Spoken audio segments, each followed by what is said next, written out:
On a maintenant un peu de recul depuis la sortie du codex Space Marines en V10 de Warhammer 40 000, j'ai pu tester certaines petites choses, faire quelques parties. Il est grand temps qu'on fasse un premier top 5 des unités Space Marines.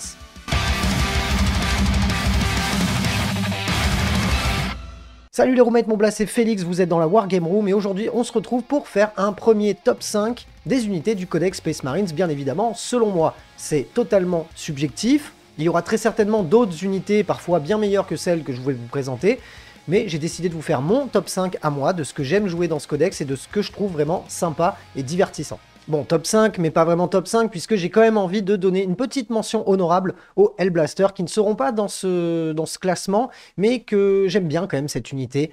Les jouer par 10, avec le petit apothicaire pour en relever un au début du tour, ou encore le fait que cette unité puisse donc mourir en surchauffant son plasma et tirer avant de mourir sur un 3+, puisque leur capacité de base va leur permettre, lorsqu'un modèle est détruit dans l'unité, de faire un tir sur un 3+, et il a bien été précisé par les designers que même si on avait tiré à notre phase de tir et qu'on était mort des suites d'une surcharge, eh bien, si on fait un 3+, quand on meurt, on va pouvoir retirer, donc 2 fois dans la même phase. On est quand même sur 2 tirs de force 7 ou 8, de PA-2 ou -3, avec un dégât de 1 ou 2. Ça peut être assez rigolo, 10 Hellblaster qui tirent, ça fait quand même une vingtaine de tirs. Le petit apothicaire qui les relève au début du tour, ça fait quand même 20 points de vie de Space Marine sur un objectif. Ils ont une portée qui est assez sympa. Moi, j'aime bien cette unité, j'ai envie de la sauver. C'est peut-être pas la meilleure unité du codex, loin de là, mais moi, je l'aime bien. Et avant d'aller plus loin, je vous invite comme d'habitude à vous abonner à la chaîne si ce n'est pas déjà le cas, activer la cloche, mettre le petit pouce bleu sous la vidéo et me donner votre avis et me donner surtout votre top 5 dans les commentaires. Je suis curieux de savoir un petit peu vous, ce que vous pensez de ce codex Space Marines. Si vous voulez aider le studio dans son développement comme d'habitude, vous pouvez aller faire un don sur Tipeee ou sur Tipeee Stream. On a besoin de vous en ce moment, donc n'hésitez pas à le faire. Et si vous voulez aider le studio d'une autre manière, vous pouvez aussi acheter vos figurines via MyHobbyPlace en utilisant le lien qui est dans la description. Allez, on commence ce classement avec la 5e position et j'ai eu du mal à les départager. Du coup, je vous ai mis quand même 2 unités pour ce rang-là. On va d'abord parler des Scouts Space Marines et ensuite des Infiltrators. Les Scouts Space Marines ont le droit bientôt à leur refonte officielle et ça fait plaisir parce que les figurines étaient quand même un petit peu vieillottes.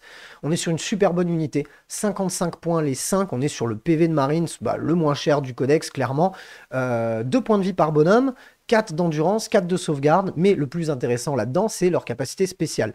La première, c'est celle de pouvoir faire un mouvement scout de 6 pas avant le début de la bataille. Et l'autre capacité très sympa, c'est qu'à la fin du tour de notre adversaire, si on n'est pas engagé au corps à corps, on va pouvoir redéployer cette unité, enfin du moins la faire repartir dans les ombres et la faire revenir au tour suivant ou à un des tours suivants. Ça, c'est clairement une super bonne unité pour 55 points qui va vous permettre de prendre position sur la map, de prendre un quart de table, de repartir, de revenir, ou tout simplement de garder vos objectifs chez vous parce qu'elle est vraiment peu chère. En plus de ça, on a quand même un équipement qui est assez varié. On peut avoir un fusil de sniper, on peut leur mettre des fusils à pompe, on peut leur mettre aussi un lance-missile, un bolter lourd.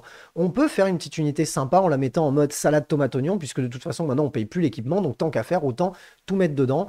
Ça reste une très bonne unité, c'est pas celle qui va rentrer dans l'adversaire et le tuer, hein, bien évidemment, mais c'est celle qui va vous permettre de faire pas mal de points de victoire assez facilement et pour très peu de points. Viennent ensuite les Infiltrators que j'aime beaucoup aussi puisque par 5 ils vont vous coûter 100 points et ils vont vous permettre de garder votre objectif chez vous puisqu'ils vont interdire les frappes en profondeur à 12 pas autour d'eux. C'est quand même très pratique. On peut même les jouer si on en a envie par 10, maintenant je suis pas sûr que ça sera vraiment très utile, mais leur capacité de repousser les frappes en profondeur à 12 est vraiment très intéressante. C'est une unité qui est pas chère, qui sera très bien dans votre camp pour garder votre objectif, donc je la plussois complètement, malgré le fait qu'elle ne va pas, encore une fois, tuer votre adversaire. Elle est pas du tout là pour ça, elle est là clairement pour protéger votre camp, et je trouve que c'est une très bonne unité, et qui, elle aussi, coûte vraiment très peu cher pour ce qu'elle peut faire. Vous avez aussi la possibilité de rajouter de l'équipement sur cette unité, alors celui qui vous permet de gagner des points de commandement ne me paraît pas ultra utile. Par contre, le gantelet Helix vous permet d'avoir un Feel No Pain Assist et ça, c'est pas négligeable lorsqu'on commence à se faire cibler. Donc c'est une très bonne unité. Elle va très bien garder votre camp, votre objectif dans votre zone de déploiement. Donc ça, c'est plutôt cool. En 4e position, le Gladiator Reaper. J'adore cette figurine. Elle n'était pas beaucoup jouée avant dans les précédentes versions du jeu. Elle est assez récente en plus.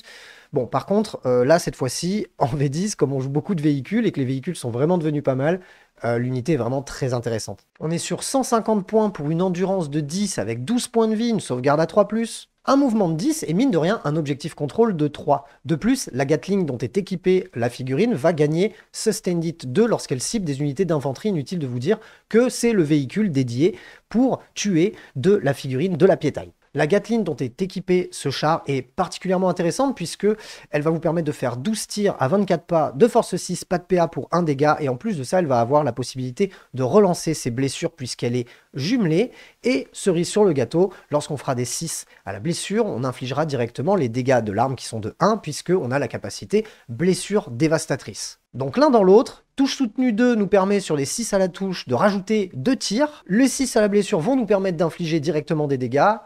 On va peut-être regretter le fait que l'unité, enfin la Gatling n'ait pas de PA, sinon ça serait peut-être un petit peu trop fort. En tout cas, je trouve que l'arme est vraiment très intéressante, elle est vraiment taillée pour tuer de la piétaille. Force de 6, c'est pas mal parce qu'on passe quand même certains paliers d'endurance, je pense au Death Guard ou au Terminator qui ont des paliers un petit peu élevés en termes d'endurance. On est plutôt pas mal et content d'avoir une force de 6. J'aime beaucoup cette figurine, j'aime beaucoup son équipement, je la trouve vraiment très intéressante et en plus pour 150 points, imaginez une liste à 2000 points où on en met 3, et ben mine de rien, ça fait pas rigoler du tout. On peut même le mettre sur un objectif et le faire un petit peu tanker. Moi, je trouve que c'est vraiment une super bonne unité. Et bout à bout, avec plein d'autres choses dans la liste, ça peut vraiment être ultra létal pour l'adversaire. Bon, sauf si vous jouez bien évidemment contre de l'IK, ça va être compliqué. Mais si vous jouez contre une armée qui a beaucoup de piétaille, je pense par exemple aux orques ou encore la garde impériale ou peut-être même de l'Eldar, vous allez pouvoir être content de clairement défoncer l'infanterie avec ce char. Donc, je le conseille fortement. Bon, je pense que vous m'avez vu venir, parce qu'en troisième position, on va parler d'une unité qui en ce moment est clairement énormément jouée, je vais parler des Inceptors. 110 points, on est sur de la figurine qui se déplace de 10, qui a le vol, qui est infanterie, donc 3 figurines, qui vont avoir mine de rien une endurance de 6 avec 3 points de vie, un bon équipement si on les équipe par exemple avec les plasmas, mais le plus intéressant dans cette unité, c'est qu'elle a la possibilité de frapper en profondeur, mais elle, à 3 pas de l'adversaire. Elle va aller comprendre pourquoi eux, ils ont décidé de leur mettre cette capacité-là, et ben ils l'ont, et cette capacité est clairement incroyable, et je pense vitale dans une armée Space Marine. Je pense que c'est très difficile à l'heure actuelle de faire une liste Space Marine sans y mettre au moins 3 Inceptors, que ce soit pour aller faire de l'objectif secondaire, de la prise de map, ou encore frapper vraiment là où on en a envie et déclencher la foudre avec des plasmas qui sont assez sympas. Je vais préférer les jouer par 3 pour les concentrer peut-être plus sur de l'objectif. Par contre, mine de rien, ça peut être pas déconnant de les jouer par 6 si on a envie d'avoir un impact, parce que les plasmas rigolent quand même pas beaucoup. Ils vont pouvoir faire 2 tirs de force 7 relançables sur la blessure, puisque c'est arme jumelée, qui feront PA-2 pour 2 dégâts, et si on surcharge l'arme, on va pouvoir carrément faire de la force 8 avec de la pénétration d'armure de -3 pour 3 dégâts. Et là, mine de rien, ça commence à pas rigoler, surtout si on en a 6. Ça peut faire quand même 12 tirs qui sont assez énervés, et le dégât 3 est vraiment un très très très bon palier, donc cette unité peut très bien être utilisée pour faire du kill pur et dur, ou encore pour les objectifs secondaires. Ce qui est vraiment intéressant sur cette unité-là, cette polyvalence de pouvoir éventuellement soit les sacrifier entre guillemets pour marquer des points. À 110 points, on sera content de pouvoir faire des quarts de table, ou pouvoir aller prendre l'objectif adverse si ce dernier l'a abandonné. On va pouvoir faire plein de trucs, et en plus de ça, si on veut qu'elles aient un impact, on peut aussi le faire. Donc c'est une unité qui est vraiment intéressante, je trouve assez couteau suisse, dans le sens où elle peut remplir plusieurs rôles.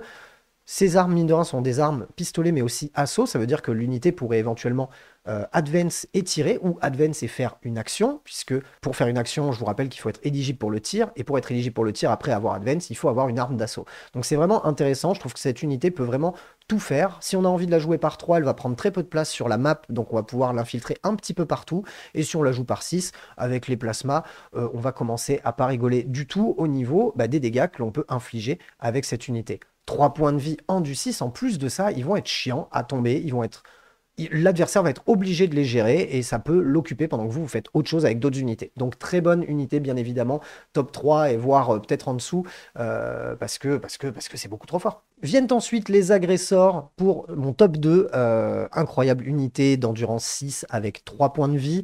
On est là sur quelque chose qui peut faire très très très très mal lorsqu'on cumule un petit peu tous les bonus qu'on peut leur apporter, notamment avec certains détachements Space Marine. Ça, j'en reviendrai dans une vidéo un petit peu plus tard.